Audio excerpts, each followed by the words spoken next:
அத்தியாயம் 4.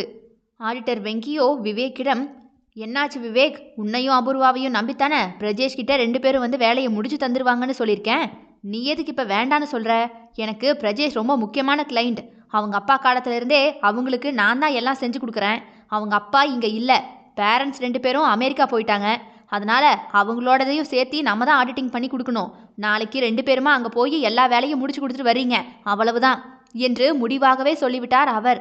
அதனால் விவேக்கிற்கோ இப்போது வேறு வழி தெரியாமல் அவரிடம் எதுவும் பேசவும் முடியாமல், சரி சார் என்று தலையாட்டிவிட்டு அங்கிருந்து வந்துவிட்டான். அபூர்வாவும் கூட எதுவும் பேசாமலேயே வெளியே வந்துவிட்டாள். ஆனால் அன்று முழுக்க விவேக் அவளை கோபத்தில் பார்த்தான் என்றால், அவளோ அவனை கொலை வெறியில் இவனை எங்கேயாவது மாட்டிவிட வேண்டுமே என்று யோசித்து கொண்டே இருந்தாள். அன்று வேலை முடிந்ததுமே விவேக் தன்னுடைய வண்டியை எடுத்துக்கொண்டு வெளியே வரவும் அங்கோ நிர்மல் நின்று கொண்டிருந்தான். அவனை பார்த்ததுமே விவேக் அக்கம் பக்கத்தை பார்த்துவிட்டு அவனிடம் போனவன், ஏண்டா என்னை பார்க்க வந்த? நீ ஆஃபீஸ்க்கு போகலையா என்ன என்று கேட்டான். டேய் மச்சான், ரஞ்சித்தும் செத்துட்டான்டா. அவனோட பாடி நம்ம தங்கியிருந்த ரூமுக்கு பின்னாடி தான்டா கிடச்சிது. போலீஸ் அங்கே சுற்றி வளைச்சிட்டாங்கடா. அங்கே போக முடியாம தான் நான் இங்கே வந்துட்டேன்டா. என்னடா சொல்ற நீ?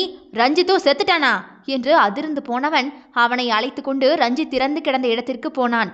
அங்கே போலீஸ் நிற்கவுமே, இப்போது தாம் போனால் நம்மையும் சேர்த்து விசாரிப்பார்களே என்று விவேக்கும் நிர்மலும் மெதுவாக நகர்ந்து வந்துவிட்டனர். டேய் என்னடா இது? இவன் லவ் பண்ண பொண்ணும் செத்து கிடந்திருக்கு, இவனும் செத்துட்டான். என்னடா நடக்குதுங்க? விவேக்கு, நீ தானே ரஞ்சித் ஆஃபீஸ்லேருந்து வீட்டுக்கு கூட்டிகிட்டு வந்த? உனக்கு ஏதாவது தெரியுமா என்று நிர்மல் இப்போது சந்தேகமாகவே கேட்டான். டேய் மச்சான், சும்மாருடா. நான் தான் அவனை ஆஃபீஸ்லேருந்து கூட்டிகிட்டு வந்தேன். அதுக்காக நான் கொன்னேன்னு சொல்லுவியா நீ, லூசு பயலே என்றவாறு பேசிக் கொண்டிருக்கும் பொழுதே விவேக்கின் போனிற்கு கால் வந்தது. அவனோ புது நம்பராக இருக்கவும் கொஞ்சம் பதட்டத்துடனே எடுத்து காதில் வைத்தான். அந்த பக்கமிருந்து போலீஸ் கான்ஸ்டபிள் ஒருத்தர் பேசியிருந்தார். ஹலோ, உங்கள் பேர் விவேக்குங்களா? கொஞ்சம் போலீஸ் ஸ்டேஷன் வரைக்கும் வந்துட்டு போக முடியுமா? விசாரிக்க வேண்டியது இருக்கு. எதுக்கு சார்? நான் ஒரு தப்பும் பண்ணலையே சார். நீங்கள் ரஞ்சித்தோட ஃப்ரெண்டு தானே? ஆமாம் சார். அப்போ உங்களைத்தான் முதல்ல விசாரிக்கணும். கொஞ்சம் வந்துட்டு போங்க. சரி சார் என்றவன் போனை பாக்கெட்டுக்குள் வைத்துவிட்டு நிர்மலை பார்த்து முறைத்தான். ஏண்டா என்னை பார்த்து இப்படி முறைக்கிற? நான் அன்னைக்கே இதெல்லாம் வேண்டான்னு தலைப்பாட அடிச்சுக்கிட்டேன். இப்போ பாரு, போலீஸ் கேஸ்னு வந்து நிற்கிது. என்னையும் இதில் மாட்டி விட்டுருக்க. நீங்கள் செஞ்சதுக்கு நீங்கள் தாண்டா அனுபவிக்கணும். என்னை எதுக்குடா உள்ளுக்குள்ளே இழுத்து விட்டீங்க? டேய், நான் என்னடா செஞ்சேன்? உன்னை துணைக்கு கூப்பிட்டது குத்தமாடா? பெரிய குத்தண்டா. நீ செஞ்சதுக்கு நானும் சேர்ந்து கூட்டுக்கு நின்னல, அதான் இப்படி போலீஸ் ஸ்டேஷன் வரைக்கும் வந்து நிற்குது. எல்லாம் தெரிஞ்சா செய்வாங்களாடா? ஏதோ ஒரு வேகத்தில் செய்யறது இப்படி வந்து முடியும்னு கனவா கண்டேன். இப்போ என்னடா மச்சான் பண்ணுறது? போலீஸ் ஸ்டேஷனுக்கு போயிட்டு வாடா. நீயும் வா. நானா? நான் எதுக்குடா? அங்கெல்லாம் நான் வரல. என்னத்தான் கூப்பிடவே இல்லையே. இதுக்கு மொத்த காரணமும் நீ தானடா பரதேசி. வந்து வண்டியில் ஏறுடா. எனக்கு எங்கள் அப்பாவையெல்லாம் சமாளிக்க முடியாது. இந்த வயசுலையும் பெல்ட்டால் அடிப்பாருடா என்ன. அதுவும் கொலைக்கேஸ்னு வெய்யே. அவரே இந்தாங்க என் மகனை பிடிச்சிட்டு போங்கன்னு பிடிச்சி கொடுத்துருவாருடா. இப்போ என்ன தாண்டா சொல்ல வர நீ? ஒன்றுமில்லடா, இந்த ரஞ்சித் செத்துட்டான். நம்ம கூட இருந்தவன். இப்போ போலீஸையும் சமாளிக்கணுமே என்று ஃபீல் பண்ணினான் விவேக். டேய் விட்ரா, நீ போலீஸ் ஸ்டேஷன் போயிட்டு வா. எதுனாலும் அப்புறமா திட்டம் போட்டு பண்ணிக்கலாம். நல்லா பண்ண திட்டம் போட்டு போ, உன்னை கொல்ல போகிறேன் பாரு என்று திட்டியவன் தனியாகவே போலீஸ் ஸ்டேஷனுக்கு போனான். அவனை அங்கு பார்த்ததுமே இன்ஸ்பெக்டர் கூப்பிட்டார். என்னையா, நீ தான் விவேக்கா? உனக்கும் ரஞ்சித்துக்கும் எதுவும் சண்டையா என்ன? அவனை எதுக்குடா நீ கொலை செஞ்ச என்று நேரடியாகவே கேட்டுவிட்டார். அவ்வளவுதான். விவேக்கோ பயந்தே போய்விட்டான். சார், அவன் என் க்ளோஸ் ஃப்ரெண்டு சார். அவனை எதுக்கு சார் நான் கொல்ல போகிறேன் என்று பதறி போய் சொன்னான். அப்புறம் யாருதான் கொன்னதுன்னு சொல்லு, அவனை பிடிச்சிருவோம். அவங்க கூட ரூமில் வேற ஒருத்தன் இருந்தானாமா. அவன் எங்கடா? அந்த ரூமில் 2 பேர் தான் இருந்தாங்களா? உன் ஊர் எதுடா? உன் வீடு எங்கடா இருக்கு? எங்கே தங்கியிருக்க நீ என்று கேட்டுக்கொண்டே போனார். அவனுக்கு பதில் சொல்லக்கூட அவகாசம் கொடுக்கவில்லை. அவன் பயந்து போய் அவரையே பார்த்து கொண்டிருந்ததை கண்ட கான்ஸ்டபிளோ இப்போது பொறுமையாகவே விசாரித்தார். நீ எங்கே வேலை பார்க்குற? நான் ஆடிட்டர் வெங்கி கிட்ட அசிஸ்டண்டாக இருக்கேன் சார். ரஞ்சித் என்னோட ஃப்ரெண்டு தான். நானும் நிர்மல், ரஞ்சித் 3 பேருமே ஒரே காலேஜில் படித்தோம் சார். ரஞ்சித்துக்கு காஞ்சிபுரம், நிர்மலுக்கு திருச்சி சார். அவங்க 2 பேரும் ரூம் எடுத்து தங்கியிருந்தாங்க சார். உங்களுக்குள்ள என்னடா பிரச்சனை? ஏதாவது பொண்ணு மேட்ரா? அப்படியெல்லாம் இல்லை சார். ஓ, அப்போ உங்களுக்குள்ள வேற ரகசிய உறவா? ஐயோ சார் என்று முகத்தை சுளித்தான் விவேக்.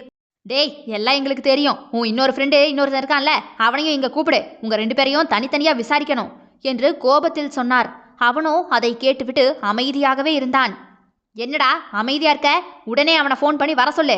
இந்த ரஞ்சித் தானே நேத்து ஒரு கொலை பண்ணி குப்பை தொட்டியில போட்டிருந்த பொண்ணோட லவ்வரு. இவனைத்தான் தேடிக்கிட்டு இருந்தோம். இன்னைக்கு அவனும் செத்து கிடக்குறான். அவன் கூட பழகுற உங்களுக்கு தெரியாதா என்ன? உண்மையிலேயே தெரியாது சார். அடேங்கப்பா, தெரியாதாமா? அவன் ஒரு பொண்ணை காதலிச்சிருக்கான். அந்த பொண்ணை கர்ப்பமாக்கியிருக்கான். அதில் சண்டை வந்து அந்த பொண்ணை கொன்று போட்டிருக்கான். ஆனால் அவனுக்கு வேற ஏதோ தொடர்பும் இருந்திருக்கும் போல. அவனோட உறுப்பை அறுத்து கொன்று இருக்காங்க. அதைத்தான் விசாரிச்சுட்டு இருக்கோம். என்னது, உறுப்பு அறுத்துட்டாங்களா என்றவனின் வாயிலேயே கை வைத்து கொண்டு அவரிடமே திரும்பவும் கேள்வியை கேட்டான். அங்கு அதற்குள்ளாக நிர்மலை அவர்களே ஃபோன் பண்ணி கூப்பிட்டிருக்க அவனும் அங்கு வந்து சேர்ந்து விட்டான்.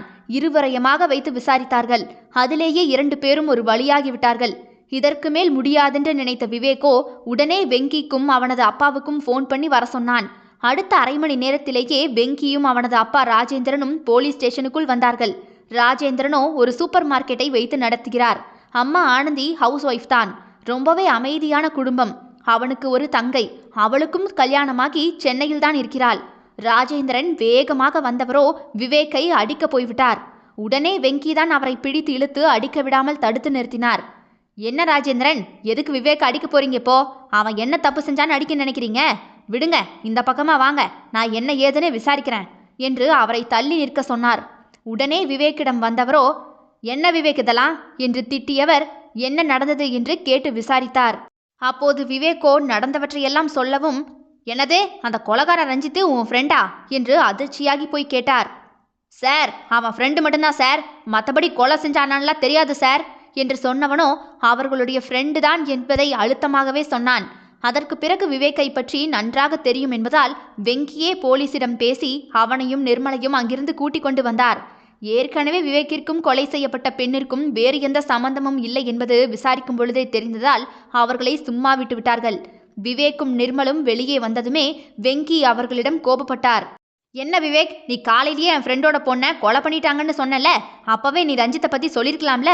அப்பவே அவனை பிடிச்சு விசாரிச்சிருக்கலாமே. அவனுக்கும் இப்படி ஆகியிருக்காது பாரு. இப்ப யாரு 2 பேரையும் கொலை செஞ்சாங்கன்னு கூட தெரியாம நின்றுக்கிட்டு இருக்கோம். இனி விசாரணையில என்ன உண்மை வெளியே வருதோ தெரியல போ என்று வருத்தப்பட்டு பேசினார். சார், ரஞ்சித் அப்படியெல்லாம் செய்யற ஆளு கிடையாது சார். அவன் வாழ்க்கையில செட்டில் ஆகணும்னு நினைக்கிறவன் சார் என்று வேதனையோடே சொன்னான். நிர்மலுக்கு இன்னும் பயம் போகாததால் அமைதியாகவே நின்றிருந்தான். வெங்கிதான் அவனை பார்த்தவர், இவனுக்காவது ஏதாவது தெரியுமா? ஐயோ, எனக்கு ஒன்றுமே தெரியாது சார். அவன் என்கிட்ட ஒன்றுமே சொல்லாம தான் சார் ஆஃபீஸ் போனான். அப்புறம் விவேக் தான் அவனை அங்கிருந்து கூட்டிகிட்டு வந்து ரூமில் விட்டான் சார். எனக்கு ரஞ்சித் ஃபோன் பண்ணி சொன்னான். ஆனால் ராத்திரி அவன் எங்கே போனான்னு தெரியல சார். இப்போ பார்த்தா செத்து கிடக்கிறான். உடனே வெங்கியோ விவேக்கை பார்த்தார். அதற்கு அவனோ, சார், நான் நேற்று ஆஃபீஸில் ஏதோ பிரச்சனைன்னு சொன்னாங்கிறதுக்காக அவனை கூட்டிகிட்டு போய் ரூமில் விட்டேன் சார். நான் நம்ம ஆஃபீஸில் தானே சார் நேற்று ஃபுல்லாக இருந்தேன், உங்களுக்கே தெரியுமே என்று கவலையோடு சொன்னான். வெங்கி வேறெதுவும் சொல்லாமல் அமைதியாக போய் காரில் ஏறிக்கொண்டவர் திரும்பி விவேக்கை பார்த்தார். உடனே வெங்கியிடம் ஓடிப்போனான் விவேக். நீ இந்த கேஸில் மாட்டியிருக்கேன்னு தெரிஞ்சா நானே உன்னை கொன்று போட்டுருவேன். ஏன்னா என் ஃப்ரெண்டு பொண்ணு எனக்கும் பொண்ணு மாதிரி தான். இதை மட்டும் ஞாபகம் வச்சுக்க. போலீஸ் விசாரணை அறிக்கை மட்டும் வரட்டும், அது வரைக்கும் நான் உன்னை நம்புறேன். ஐயோ சார், விசாரணையில் நான் தப்பு பண்ணலன்னு தான் சார் வரும். என்னை பற்றி உங்களுக்கு தெரியாதா? அந்த நம்பிக்கையில தான் இப்போ நான் போகிறேன் என்றவரோ கிளம்பியே போய்விட்டார். விவேக்கின் அப்பாவோ, இருடா இரு, வீட்டுக்கு வா, உன் சாப்பாட்டில் நான் விஷத்தை வைக்கிறேன் பாரு என்று முறைத்து விட்டு போய்விட்டார். நிர்மல் தான் இப்போது, ரஞ்சித்தை பற்றின உண்மையை சொல்ல வேண்டியது தானடா, நீ எதுக்குடா மறைச்ச? டேய், எதுக்கு? நம்மளை பிடிச்சி உள்ளே போடவா? அது போலீஸ் விசாரிக்கட்டும், அப்புறமா பார்க்கலாம். எங்கேயும் போய் உளறி வைக்காதன, அப்புறம் நம்ம கம்பி எண்ண முடியாது. எதுக்கும் கவனமாயிரு, வேற யாருக்கும் தெரியாம பார்த்துக்க என்றவனோ அவனை ரூமுக்கு கொண்டு போய் விட்டுவிட்டு தன்னுடைய வீட்டுக்கு போனான். தொடரும் இதனுடைய அடுத்தடுத்த அத்தியாயங்கள் நாளை மாலை 5 மணி மற்றும் இரவு 8 மணிக்கு வந்துடும். கேட்க தவறாதீர்கள் மக்களே. ரெயின்போ கனவே விடை பெறுகிறேன். நான் உங்கள் ஆர்ஜே தியா.